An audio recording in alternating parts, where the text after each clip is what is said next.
Hi friends, welcome to Tamilmathi TNPSC. எல்லோரும் எப்படி இருக்கீங்க? எப்படி படிச்சுக்கிட்டு இருக்கீங்க? நம்ம படிச்சுக்கிட்டு இருக்கும்போது படிக்கவே பிடிக்கலையா, இதை பண்ணுங்க அப்படின்னு வீடியோ போடுறதே ஃபஸ்ட்டு ரொம்ப கஷ்டம்தான். இருந்தாலும் நான் படிச்சுக்கிட்டு இருக்கும்போது சம்டைம்ஸ் எனக்கு போர் அடிக்கும்.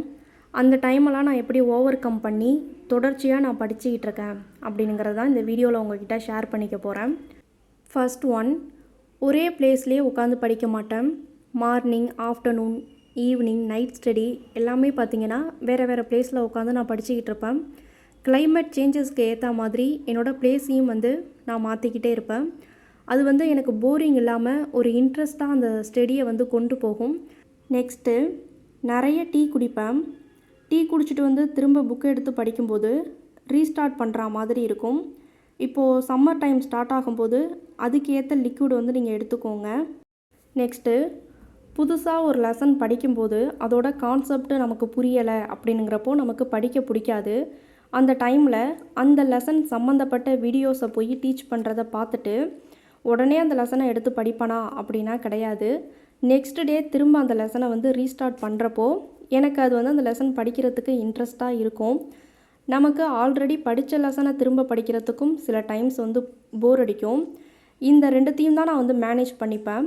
நியூவாக படிக்கிற ஒரு லெசன், இல்லைனா ஆல்ரெடி படித்த ஒரு லெசனை ரிவிஷன் பண்ணுறது. அந்த டைம் என்னுடைய மைண்ட் செட்டுக்கு ஏற்ற மாதிரி அந்த புக்ஸை நான் படிப்பேன். நெக்ஸ்ட்டு, இதை எத்தனை பேர் ஏற்றுப்பீங்க அப்படின்னு எனக்கு தெரியல.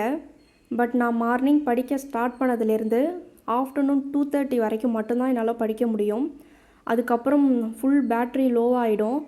அந்த டைமில் நான் என்ன பண்ணுவேன் அப்படின்னா, ஏதாவது வீட்டில் ஒர்க் இருந்தாலும் பார்த்துட்டு 1/2 hour 1 hour டைம் எடுக்கிற ஷார்ட் ஃபிலிம்ஸ் ஏதாவது பார்த்துட்டு என்னை நானே கொஞ்சம் ரெஃப்ரெஷ் பண்ணிப்பேன்.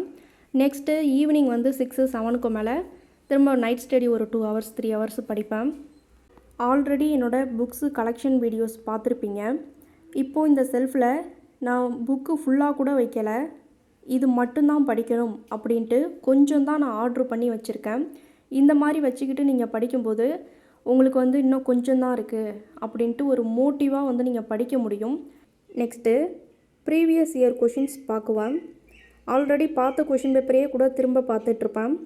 எந்த மாதிரி கொஷின்ஸ்க்கு நம்ம இம்பார்ட்டன்ஸ் கொடுத்து படிக்கணும், எந்தெந்த கொஷின்லாம் கேட்டிருக்காங்க அப்படின்ட்டு அனலைஸ் பண்ணுறதுக்கும், நம்ம எந்த அளவுக்கு படிச்சுக்கிட்டு இருக்கோங்கிறத அனலைஸ் பண்ணுறதுக்கும் அது யூஸ்ஃபுல்லாக இருக்கும்.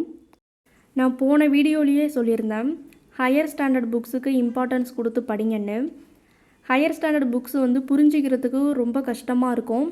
இருந்தாலும் உங்களுக்கு 6th to 9th 10th வரைக்கும் உள்ள கண்டென்ட்டு நிறைய பார்த்திங்கன்னா 10th 11th 12th புக்ஸில் தான் கவர் ஆகும். அது நீங்கள் ஃபுல்லாக படிக்கிறப்ப தான் உங்களுக்கு புரியுமே. அப்போது 6th to 9th வரைக்கும் உள்ள ஸ்கூல் புக்ஸ் படிக்க வேண்டாமா அப்படின்னா கிடையாது.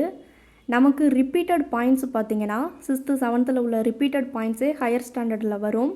அப்போது நம்ம படித்ததையே திரும்ப படிக்கிறதுக்கும் ஹிண்ட்ஸு எடுத்ததையே திரும்பியும் எடுக்கிறதுக்கும் கொஞ்சம் டைம் எக்ஸ்ட்ரா ஆகும். இந்த வீடியோ உங்களுக்கு யூஸ்ஃபுல்லாக இருக்கும்னு நினைக்கிறேன். தேங்க்ஸ் ஃபார் வாட்சிங்.